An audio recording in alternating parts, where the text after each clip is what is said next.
રાજકોટ જિલ્લાના ઉપલેટામાં Gandhi marketing yard ખાતે ટેકાના ભાવે તુવેરની ખરીદીનો પ્રારંભ. ટેકાના ભાવે તુવેરની ખરીદીનો પ્રારંભ થતાં ખેડૂતોમાં ખુશી. પ્રથમ દિવસે 30 જેટલા ખેડૂતો એમની તુવેર લઈ ટેકાના ભાવે વેચવા ઉપલેટા માર્કેટિંગ યાર્ડ ખાતે ટેકાના ભાવે ખરીદી કેન્દ્ર પર પહોંચ્યા. ટેકાના ભાવે ખરીદી શરૂ થતાં ખેડૂતો ખુશ. ખુલ્લી બજાર કરતાં ટેકાના ભાવ સારા મળશે, જેને લઈ ખેડૂતોમાં ખુશી. ખુલ્લી બજારમાં ખેડૂતોને તુવેરના 1300 રૂપિયા મળે છે અને ટેકાના ભાવે 1510 રૂપિયા મળતા ખેડૂતોમાં ખુશી. હું હરિભાઈ ઠુમર, ઉપલેટા માર્કેટિંગ યાર્ડના ચેરમેન. આજ રોજ ઉપલેટા માર્કેટિંગ યાર્ડ ખાતે તુવેર અને ચણાની ખરીદીનો પ્રારંભ થયો છે. ખેડૂતમાં ખુશીનો માહોલ છે.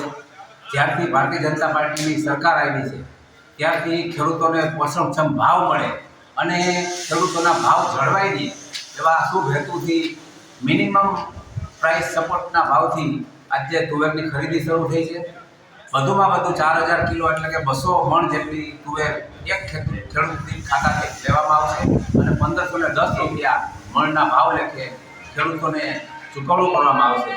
આજે ખૂબ સારી રીતે ખેડૂતોને જે કાંઈ માલ બને છે, પછી તુવેર હોય, ચણા હોય, મગફળી હોય કે કપાસ હોય, દરેક જણસની ખરીદી સરકાર કરે છે. ત્યારે આ સરકાર ખેડૂતલક્ષી સરકાર છે અને આ તકે હું રાજ્ય સરકારનો અને કેન્દ્ર સરકારનો ખૂબ ખૂબ આભાર માનું છું. ભારત માતા કી જય. કઈ પ્રકારના ભાવ છે બજાર કરતાં અહીંયા એપીએમસીમાં કેવા ભાવ મળશે? બજાર કરતાં સારા ભાવ મળે છે. આજે તુવેરનો ભાવ બજારની અંદર 1300 રૂપિયા છે, ત્યારે મગફળી સરકાર 1510 રૂપિયા જેવા રકમથી તુવેર ખરીદે છે. ત્યારે આ તકે હું સરકારનો પણ ખૂબ ખૂબ આભાર માનું છું.